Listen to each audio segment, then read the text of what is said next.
2026-yil 1-yanvar Makkadagi holat. Odam juda ko'p. Havo mo'tadil, salqin. Tahajjuddan oldingi holat, hamma tavof qilyapti.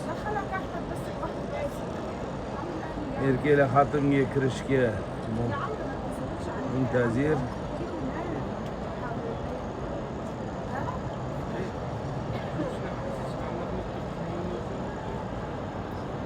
Maşallah.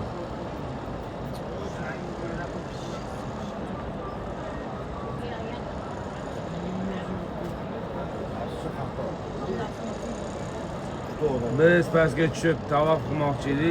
Bundan ko'ra tepani tanladik. Ana, tepani tanlab, tepada tavof qilib qo'ya qoldik. Shunisi ma'qul deb topdik-a. O'tga tushish xato deb hisobladik. Ertaga tushamiz inshaalloh. Bugun odam ko'p.